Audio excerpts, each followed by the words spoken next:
Boa noite a todos. Que alegria receber você mais uma vez na comunidade adventista do Encontro Vida. Sejam todos bem-vindos ao programa Bíblia em Foco. Nós estamos felizes por estarmos juntos mais uma vez. Eu estou feliz por ver o seu rosto aqui hoje, você que veio, você que está conosco aqui no auditório. O programa Bíblia em Foco é um programa muito especial. Eu digo que é o nosso programa do início da semana, onde nós tiramos esse tempinho para estudarmos a Bíblia, para começarmos a semana de trabalho aí revigorados pelo poder da palavra, não é isso?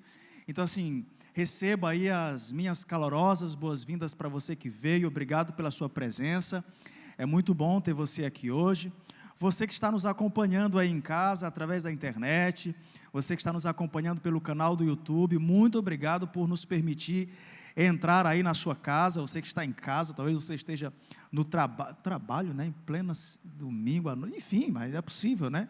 Você que esteja aí no seu trabalho, onde quer que você esteja, receba o nosso abraço. Muito obrigado pelo carinho, obrigado pela companhia, tá bom? Olha, hoje nós estamos dando início a mais uma série do nosso programa Bíblia em Foco. No programa anterior nós encerramos uma série que foi a série A Hora do Juízo. Foi uma série muito especial, onde nós falamos a respeito da verdade do juízo, da teologia do juízo. Se você não acompanhou esta série, aceite aí um conselho de amigos, tá? E esse é de graça, viu? Vá lá no nosso canal do YouTube e acompanhe a nossa série anterior, que foi muito especial, a série A Hora do Juízo, tá? Bem, hoje nós estamos dando início a mais uma série. Você sabe que o Bíblia em Foco é um programa onde nós não temos especificamente um sermão. Aqui é o momento que nós tiramos para estudarmos a Bíblia. Então nós fazemos um estudo realmente, tentando aplicar as verdades bíblicas à nossa vida pessoal. Então nós estamos iniciando uma nova série no dia de hoje, e esta série é a série Deus. Durante esse mês de outubro, esses 4 próximos episódios, hoje e os próximos 3, nós estaremos conversando um pouco a respeito de Deus, exatamente. E vamos aqui estudar um pouco a respeito desse ser tão extraordinário que é Deus. E eu quero ser muito sincero para vocês, eu já fiz várias séries aqui no Encontro Vida, e de fato esta é a série mais desafiadora para mim. Estou abrindo o coração para vocês que estão aqui comigo, você que está assistindo. É a série mais desafiadora, porque não é fácil falarmos da pessoa divina, do ser divino, do Deus a quem nós conhecemos. Não é fácil.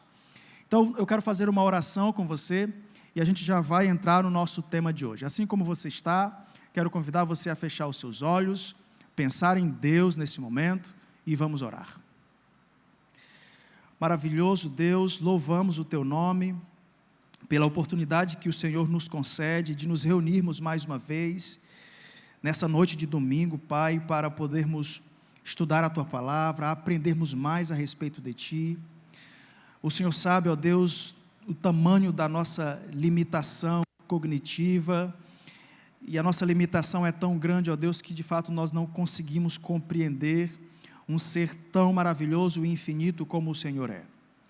Mas nós temos a licença de podermos pensar em Ti, de estudarmos ao Teu respeito, tendo com base a Tua revelação que Tu fizeste para nós. Por isso, Pai, neste momento nós rogamos que o Senhor nos ajude a compreender, a entender um pouco mais da Tua pessoa, do Teu propósito para a nossa vida. Abençoe esses momentos que vamos estudar a Tua palavra, em nome de Jesus. Amém. Muito bem, amigos, eu dividi o nosso estudo em algumas partes. Durante o nosso estudo a gente vai desenvolvendo essas partes aí, e nesse momento inicial, o meu objetivo é muito singular. Meu objetivo é, junto com você, nós calçarmos as sandálias da humildade. Tá certo? Esse é o nosso primeiro objetivo. Porque nós estamos falando sobre, nós nos propusemos a falar sobre Deus. E de fato nós estamos num terreno muito delicado, um terreno onde nós precisamos de fato sermos muito humildes para aceitarmos aquilo que a Bíblia nos revela. E o nosso tema específico de hoje é sobre o Deus triuno. Nós vamos conversar um pouquinho a respeito da realidade de uma trindade, de um Deus que é triuno. E esse não é um assunto muito fácil, realmente é um assunto difícil. Existe inclusive um ramo na filosofia que é chamado de epistemologia. A epistemologia traz a natureza do conhecimento. E dentro desse ramo epistemológico, nós temos algumas linhas aí. Por exemplo, nós temos o que chamamos de empirismo. Quando John Locke aparece na história, ele vai levantar a questão de que o ser humano, ele nasce vazio de conhecimento. E esse conhecimento é adquirido através das nossas percepções sensoriais. O sentir, o falar e assim por diante. E aí nós temos um outro extremo, que é o racionalismo de René Descartes. René Descartes vai desprezar as percepções sensoriais e vai dizer que a verdadeira fonte do conhecimento é a razão. Então nós temos aqui dois extremos. Um extremo, epistemologicamente falando, o conhecimento advém das nossas percepções sensoriais. E o outro extremo é que o conhecimento vem da razão. Só que surge na história um outro personagem, que é o próprio Immanuel Kant. E ele traz uma outra visão que nós diríamos está no meio desses dois extremos, que é o empirismo kantiano. Então, ele vai admitir que o conhecimento pode ser adquirido tanto através das percepções sensoriais, quanto através da própria razão.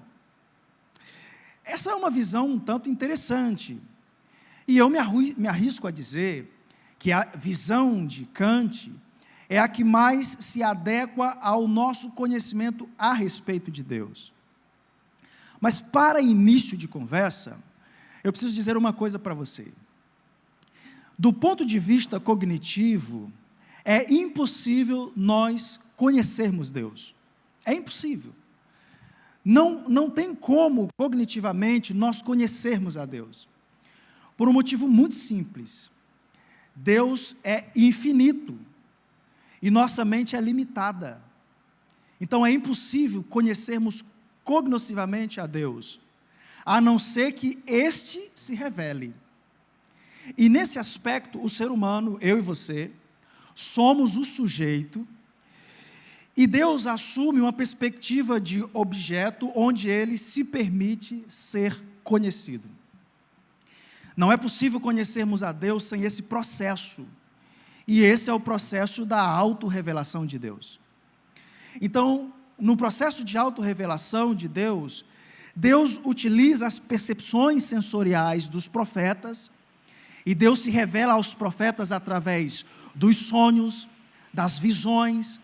Deus fala audivelmente aos profetas, os profetas ouvem a voz de Deus, e aí eles transcrevem a vontade de Deus no texto. Esse texto vira a Bíblia, eu e você estudamos, e aí a gente pode conversar sobre o conhecimento a respeito de Deus, tendo com base a revelação que Ele mesmo nos fez. De outro modo, é impossível conhecermos a Deus. Não tem como. Não podemos conhecer a Deus apenas pela nossa capacidade cognitiva. Ainda que você avalie aí o ser humano, aquele ser humano gigante intelectualmente falando. A gente sabe que existem pessoas assim, que são gigantes intelectuais. Mas mesmo estes não podem conhecer a Deus a não ser através da autorrevelação de Deus. É Ele que se permite se conhecer. Então, nesse aspecto, nós poderíamos dizer que a revelação, ou melhor, o conhecimento de Deus, tem um limite. Existe uma linha que é o limite do conhecimento a respeito de Deus. Que limite é esse? Existe um texto que está em Deuteronômio 29, versículo 29. Você conhece esse texto, diz assim: as coisas encobertas pertencem ao Senhor, nosso Deus, porém as reveladas nos pertencem a nós e aos nossos filhos, para sempre, para que cumpramos todas as palavras desta lei. Portanto, as coisas reveladas pertencem a mim, a você e aos nossos filhos. Nós podemos conversar sobre isso. Nós podemos conhecer a Deus através das coisas reveladas. Agora, aquilo que não é revelado, nós paramos. Diante do silêncio da Bíblia, do silêncio de Deus, cabe a nós, seres humanos, também nos silenciarmos. Não adianta nós prosseguirmos em relação a algo que não foi revelado. Então, essa é a linha divisória do nosso conhecimento de Deus, ou o limite do nosso conhecimento de Deus. Eu separei alguns textos para ler com vocês.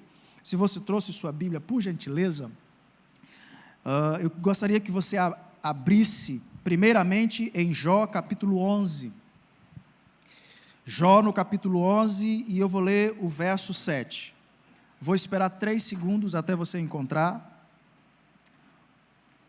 Acabou o tempo, vamos ler o texto? Diz assim: porventura desvendarás os arcanos, ou seja, os segredos de Deus, ou penetrarás até a perfeição do Todo-Poderoso? É possível? O que vocês acham? É possível conhecermos os segredos de Deus? É possível entrarmos e conhecermos a perfeição de Deus? A resposta é não. Vamos ler um outro texto em Salmo 139, 139 de Salmos, e vamos ler o verso 6. Salmo 139, versículo 6. Diz assim: tal conhecimento é maravilhoso demais para mim, e sobremodo elevado, não posso atingir. Olha a declaração do salmista. O conhecimento de Deus é elevado, grande demais. Se você ir mais um pouco adiante, no 145, também de Salmo, no verso 3, olha que texto extraordinário, o verso 3. Grande é o Senhor e muito digno de ser louvado, a sua grandeza é insondável. Insondável a grandeza de Deus. Mais um, profeta Isaías, capítulo 40, nós vamos ler o verso 28. Isaías 40, 28. Diz o texto: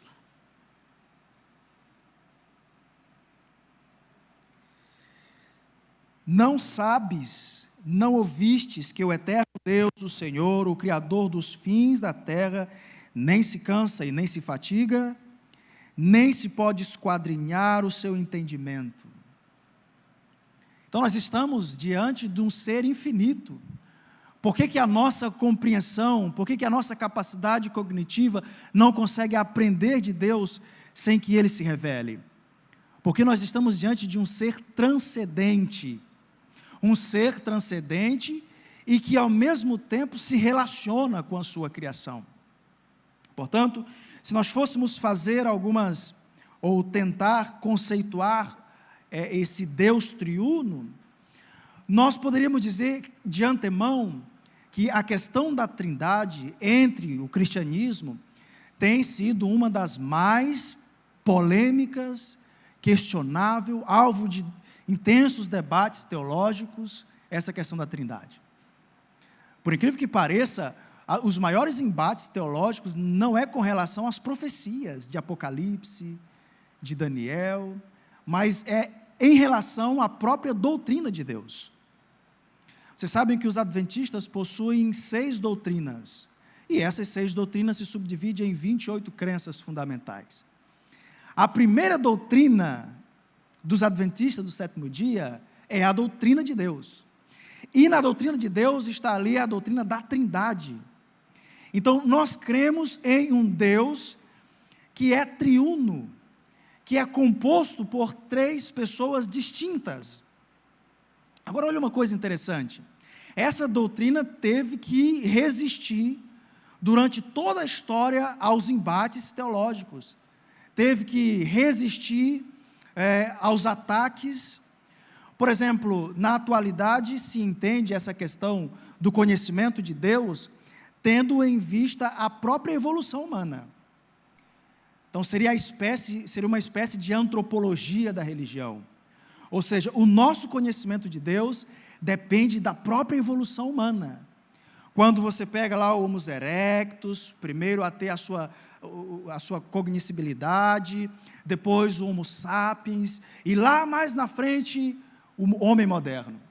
Então, à medida que o homem vai evoluindo, junto com essa evolução humana, evolui também o conhecimento de um Deus que o próprio homem criou. Então, isso seria uma espécie de antropologia da religião. Seria o conhecimento de Deus tendo como base a figura humana.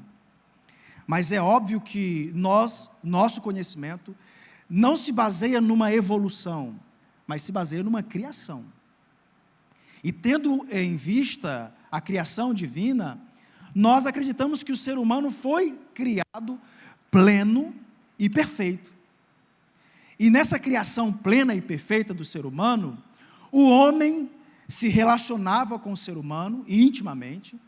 Então é correto dizer que quando o homem sai das mãos de Deus, em que ele está no jardim do Éden, em que ele se relaciona intimamente com Deus, o homem tem um pleno conhecimento de Deus.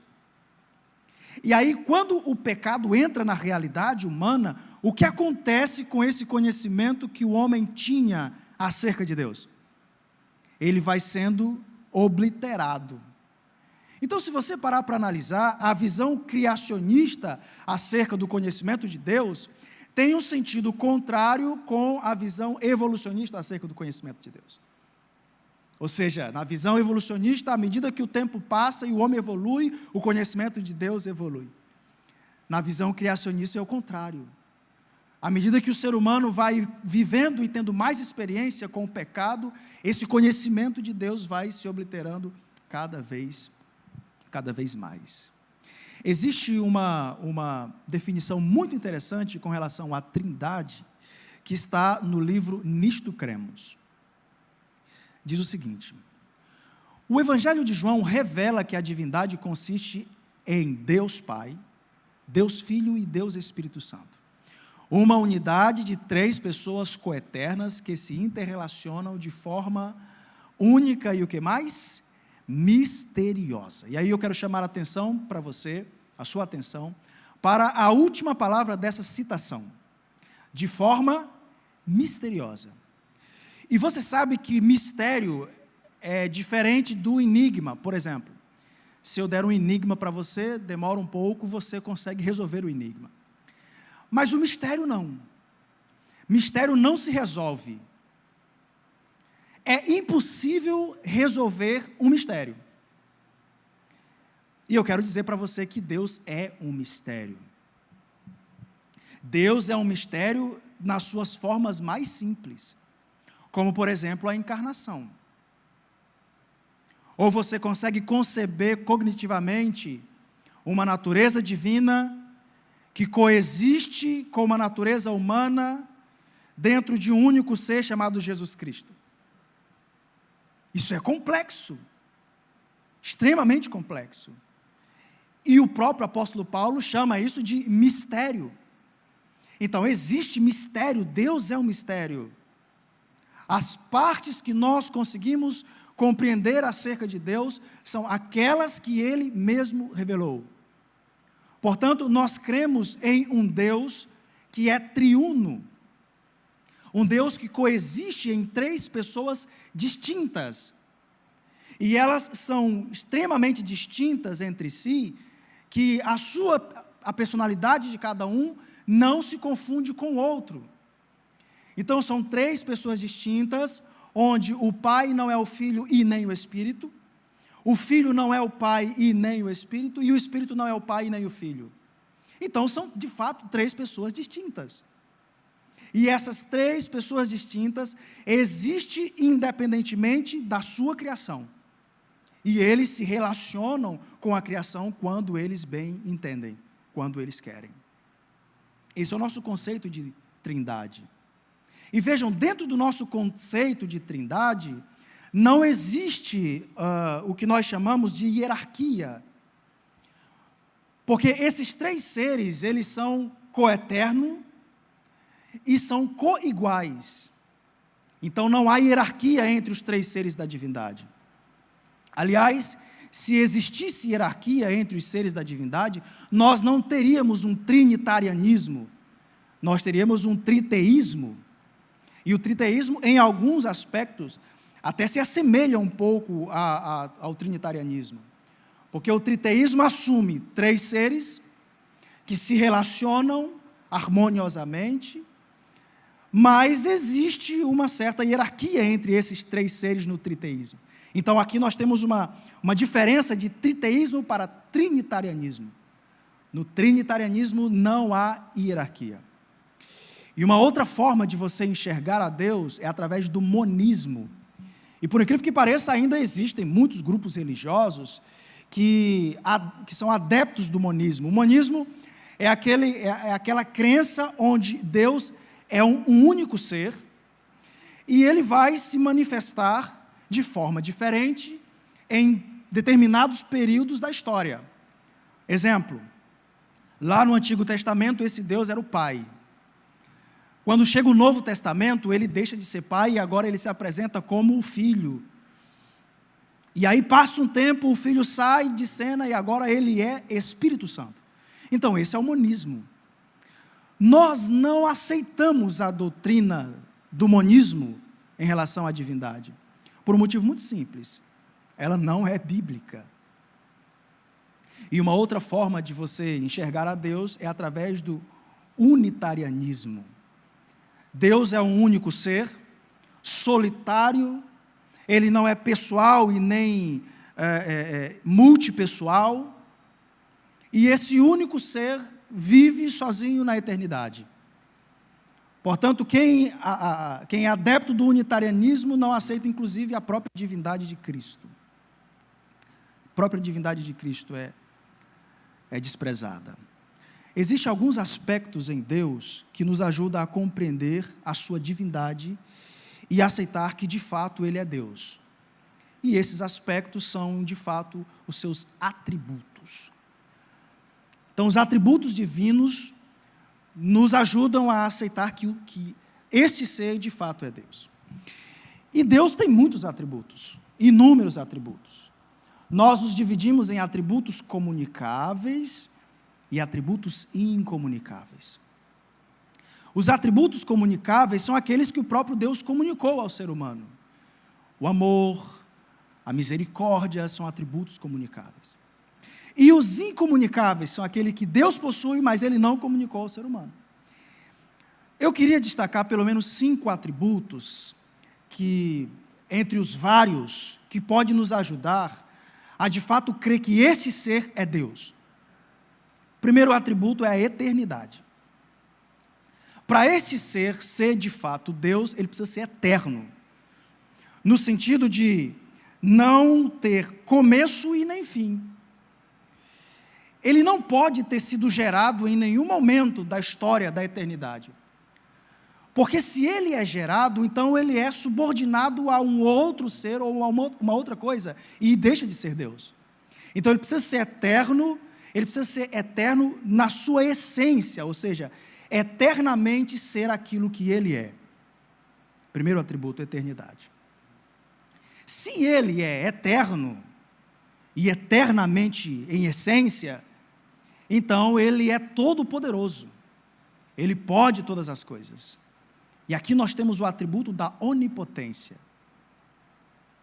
Se ele é onipotente, se ele pode absolutamente tudo, então ele pode criar, e ele cria. Ele cria a terra, ele cria o que nela existe, eu e você, o universo inteiro, ele é criador. Se esse ser divino cria, então ele tem ciência da sua própria criação. Portanto, ele é onisciente. E ele é um ser pessoal, que se relaciona. Aliás, esse relacionamento, nós podemos dizer que é um relacionamento interno, ou seja, eles se relacionam entre si, entre os seres da divindade, Pai, Filho e Espírito Santo. mas eles se relacionam externamente, ou seja, eles se relacionam com a sua criação. E para que ele se relacione com a sua criação, esse ser precisa estar presente.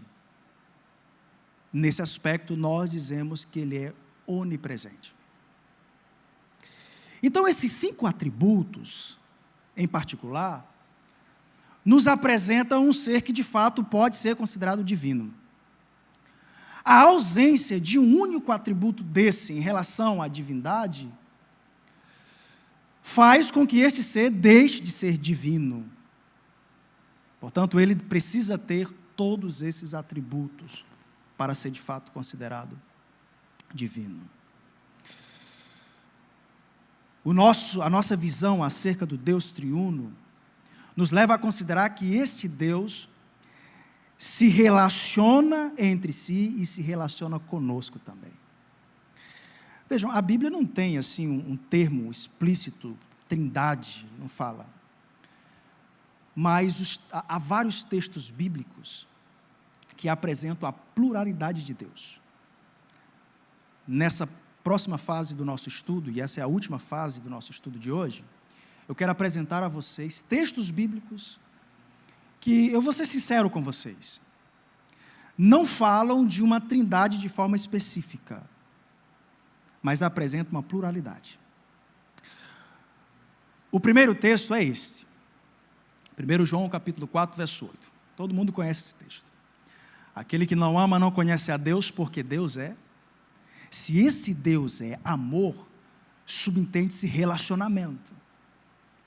Se ele é a essência do amor, então, eternamente, esse ser coexiste com o atributo amor, significa que ele se relaciona amorosamente entre os seres da divindade.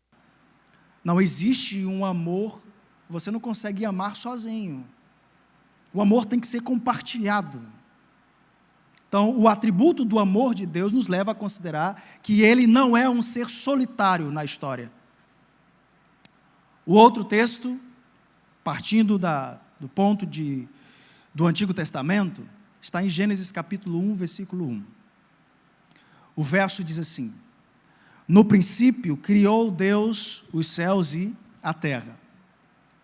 E aí eu destaquei a palavra Deus ali. A palavra Deus é a palavra hebraica Elohim. Esse termo Elohim, aliás, se você ler todo o Gênesis capítulo 1, Deus é o Elohim em Gênesis 1. Todo Gênesis 1, ele é o Elohim. Então, o Elohim é o Deus Criador. Essa partícula im no final da palavra, aliás, Elohim é o plural de Elohá. Então, quando a palavra hebraica termina com o im, significa que ela está no plural. Então, o im é a forma plural de Deus. Portanto, o Gênesis 1 apresenta um Deus plural, e não apenas único. É bem verdade que você vai encontrar pessoas que vão dizer assim, não, mas esse plural de Gênesis 1 é o chamado plural majestático. É bem verdade que existe o plural majestático, só que o plural majestático é uma ferramenta linguística que veio existir muito depois do próprio texto de Gênesis ter sido escrito.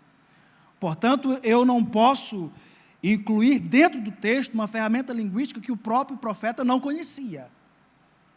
Então, de fato, Moisés, o escritor de Gênesis, está falando de uma pluralidade de forma quantitativa em relação a Deus. Outro texto, Gênesis capítulo 1, verso 26. E esse texto é muito interessante.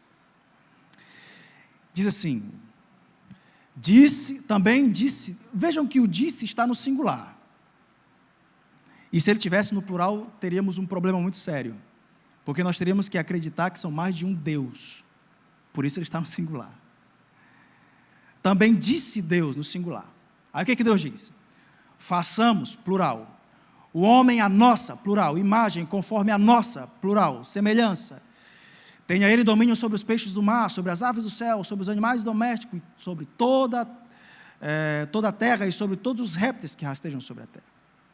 Vamos entender uma coisa muito especial em relação a esse texto. Quem está colocando sobre a divindade os verbos e pronomes plurais não é Moisés. É o próprio Deus que coloca sobre si mesmo.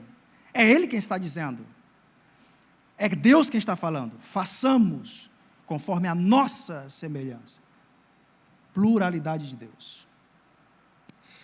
Esse é um outro texto muito interessante. Gênesis capítulo 2, verso 24. Eu aconselharia você a marcar esses textos na sua Bíblia e fazer aqueles textos em cadeia. Isso é muito interessante. Em Gênesis 2, 24, esse é o contexto ali do primeiro casal, conselho bíblico sobre o casamento, né? Por isso deixa o homem pai e mãe e se une à sua mulher, tornando os dois uma só carne. Então pense num casal aí. A Bíblia diz que o casal, os dois, são uma só carne. Porém, esse casal, ele é composto por pessoas distintas. O esposo e a esposa. São pessoas diferentes. Mas a Bíblia diz que eles são uma só carne. E a palavra usada aqui por Moisés é a palavra echad, que significa união de duas pessoas distintas. Vocês compreenderam essa questão? Agora, olha o que Moisés fala acerca de Deus em Deuteronômio 6:4. Isso aqui é extraordinário. Ouve, ó Israel, o Senhor nosso Deus é o único Senhor. Qual é a palavra que Moisés utiliza para único? É a mesma palavra que é utilizada em Gênesis capítulo 2, verso 24. Echad. Então, o que Moisés está querendo dizer em Deuteronômio 6, verso 4, é usar o mesmo raciocínio do casal. Então, no casamento, os dois são uma só carne, mas existem dois seres distintos.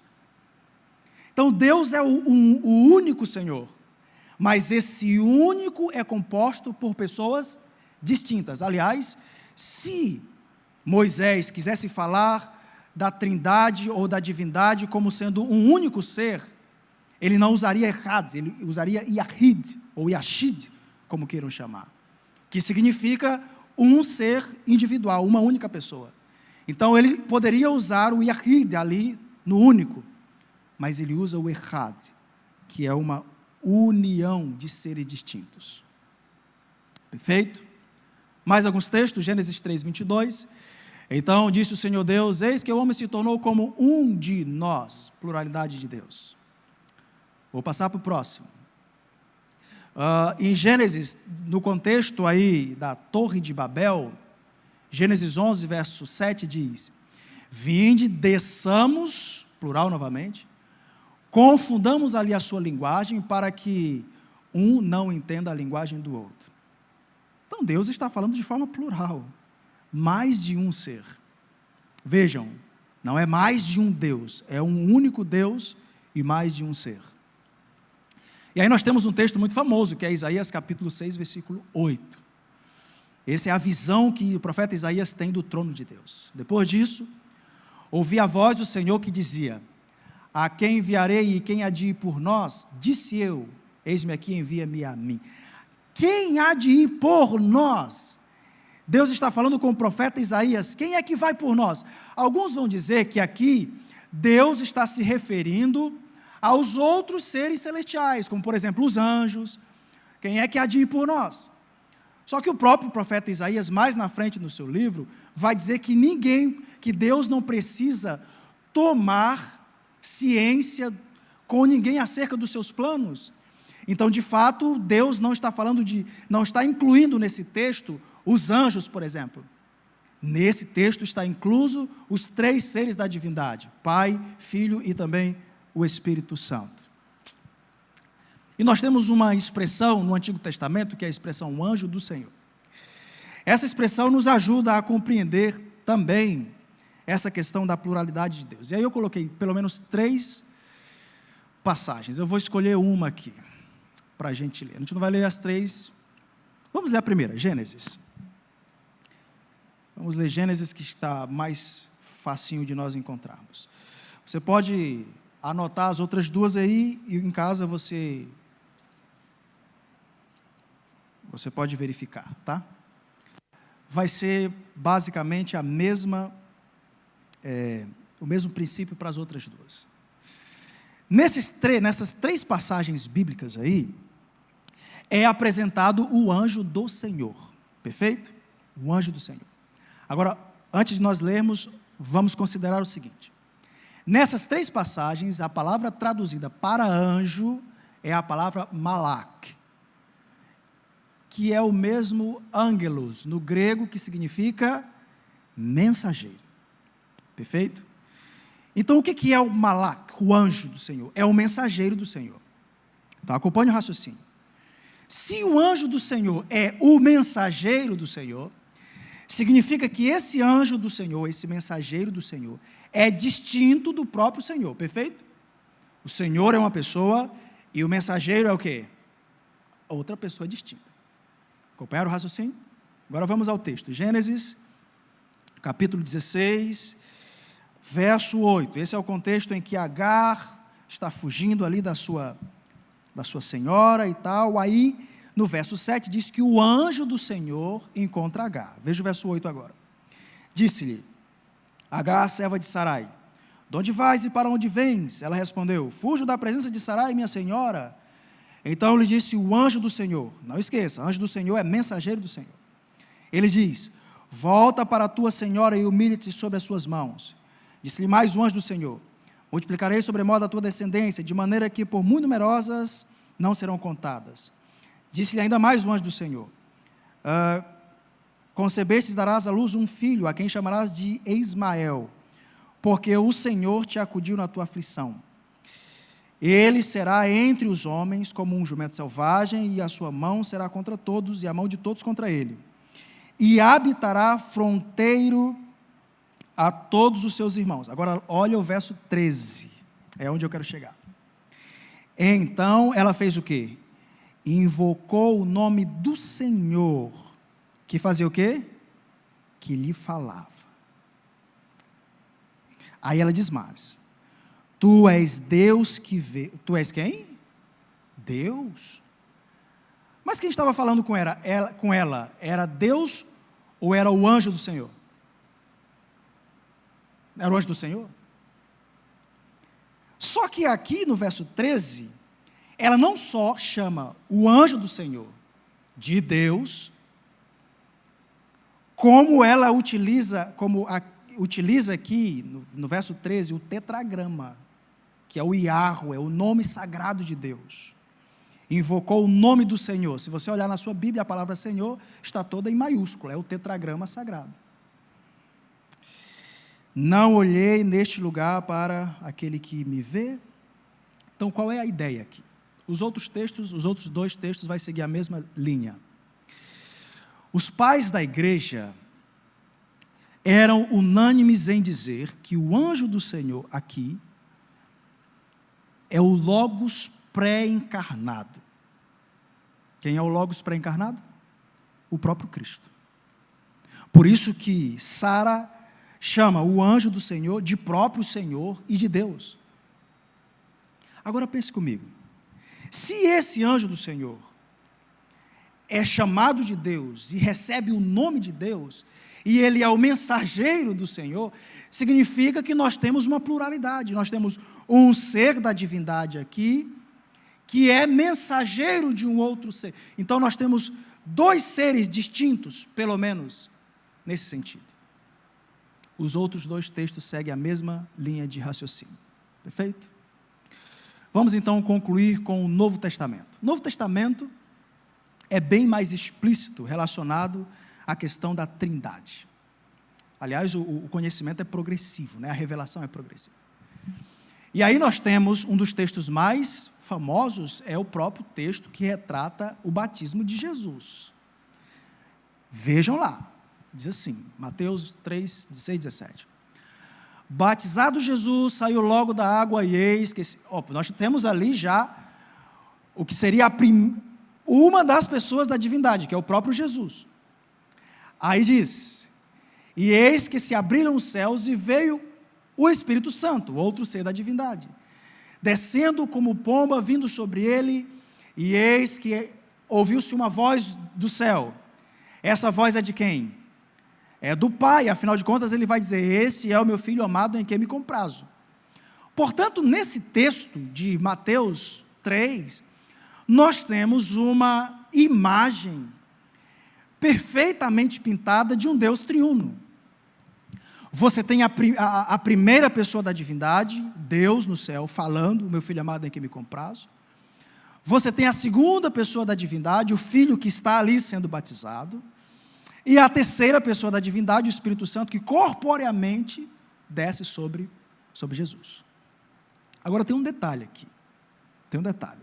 Qual é o detalhe?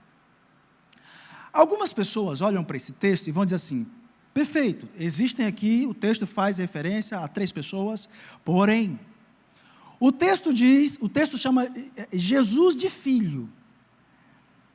Então, se Jesus é Filho, há um subentende-se uma hierarquia na divindade, sim ou não? Se ele é chamado de Filho, na nossa visão ocidental aqui, pai e filho é sinônimo de hierarquia, né? O pai manda, o filho obedece, assim por diante. Mas no contexto bíblico, não. Essa relação pai e filho não é sinônimo de hierarquia, é sinônimo de identidade. Significa dizer que o filho se identifica com o pai e faz parte da mesma natureza do pai. Agora, essas nomenclaturas, pai, filho e espírito, aliás, nós chamamos o pai de pai, porque Jesus é o primeiro a fazer isso. Quando na oração dominical, ele diz, Pai nosso que estás no céu. Então, essas nomenclaturas, nós a usamos porque biblicamente está na Bíblia, Pai, Filho e Espírito Santo. Agora, olha uma coisa interessante. Jesus é filho de Deus, filho do Pai, vamos dizer assim. Perfeito? Você concorda comigo? Sim? Maravilha. Agora, se você ler em Mateus capítulo 1, você vai ver que quando Jesus é gerado no ventre de Maria, quem é que gera Jesus no ventre de Maria? Quem é que gera? Pensa aí, 3 segundos para você pensar. Quem gera Jesus no ventre de Maria? É o Espírito Santo.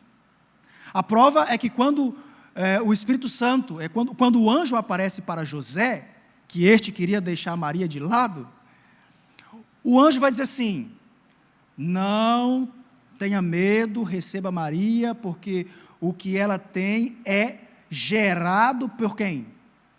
Pelo Espírito Santo. Então Jesus não é só filho de Deus, ele é filho de quem mais? Do Espírito Santo. Jesus não é só filho de Deus, ele é filho do Espírito. Aliás, o Espírito é Deus, nós vamos ver isso mais nos próximos episódios da nossa série. Então, se o Espírito Santo também é Deus, e ele gera Jesus no ventre de Maria, portanto, Jesus também é filho do Espírito. Aliás, em relação ao Espírito, você vai ver que o Espírito é chamado de Espírito da verdade, outra hora ele é chamado de Espírito Santo, Espírito de Deus e Espírito de Cristo. Então vejam, essas nomenclaturas, Jesus é filho, essa filiação, ele assume exatamente no momento da encarnação. Quando Jesus encarna, ele assume a posição de filho. Porém, quando o plano da salvação se concretizar, Jesus voltar pela 3ª vez, no final do milênio, e tudo for restaurado, não haverá mais a necessidade de Jesus ser filho. Porque nesse contexto em que nós vivemos, de plano da salvação, nós temos aqui o que a gente chama de trindade funcional, onde os seres da divindade assumem funções diferentes, e essas funções em que cada um assume, qual é o objetivo? A salvação humana. Então, as funções dos 3 seres da divindade é para a minha e a sua salvação. Quando tudo se concretizar depois do milênio, não haverá mais necessidade dessas nomenclaturas. E aí, eu quero encerrar com a visão de Paulo acerca da Trindade. Quando Paulo fala sobre a Trindade, Paulo usa a seguinte dinâmica. Para Paulo, ele chama Deus quando ele está se referindo ao Pai. Quando ele está se referindo ao Filho, ele chama Senhor. E quando ele fala do Espírito Santo, ele chama Espírito. Vamos ver 2 textos aqui. O primeiro é 1 Coríntios capítulo 12, verso 4 ao 6. Ele diz: ora, os dons são diversos, mas o Espírito, está falando do Espírito Santo, é o mesmo. E também a diversidade nos serviços, mas o Senhor, e quem é o Senhor? Jesus, é o mesmo. E há diversidade nas realizações, mas o mesmo Deus, e quem é Deus? Para Paulo é o Pai, é quem opera tudo em todos. E talvez alguém vai dizer assim, Ronaldo, mas Paulo pode estar falando da mesma pessoa. Só que aí nós teríamos o monismo, lembra do monismo? Onde ora esse ser é Pai, outra hora ele é Filho e outra hora ele é Espírito. Se ficou alguma dúvida, nós vamos concluir com esse texto, 2 Coríntios capítulo 13, verso 13. A graça de quem?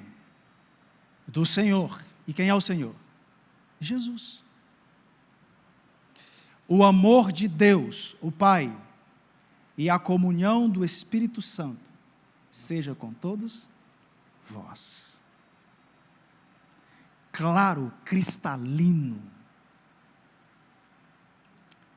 A Bíblia fala de um ser divino, que existe em 3 pessoas distintas. Sabe qual é a lição extraordinária disso tudo? É que se você algum dia se sentiu sozinho, saiba que a divindade está interessada em você. Pai, Filho e Espírito Santo fizeram, fazem e continuam fazendo, continuarão fazendo, absolutamente possível e impossível, para que eu e você alcancemos a salvação. Os 3 seres da divindade estão imersos nesse plano salvífico, para que eu e você sejamos salvos quando Cristo voltar. Esse ser divino sabe o que é amar, porque eles se relacionam desde a eternidade. E esse ser divino ama a mim e a você. Portanto, se algum dia você se sentiu sozinho, saiba que o Deus triuno nunca desampara um filho seu. E Ele sempre esteve cuidando de você. É desejo seu receber os cuidados do Deus Pai, Filho e Espírito Santo? Sim? Posso ouvir um sim? Então feche seus olhos e vamos orar. Soberano Deus, obrigado, Senhor, porque nós temos um Deus maravilhoso que cuida de nós. Um Deus que está interessado na nossa salvação. Pai, Filho e Espírito Santo estão interessados na nossa salvação. Obrigado, Senhor. Se algum dia, Pai, nos sentimos sozinhos, Deus, por favor, ajuda-nos a sentirmos a Tua presença na nossa vida. Abençoa-nos, Pai querido, durante esta semana de trabalho que teremos pela frente. Cuida de nós e nos traga no próximo programa para continuarmos aprendendo acerca de Ti. Em nome de Jesus. Amém.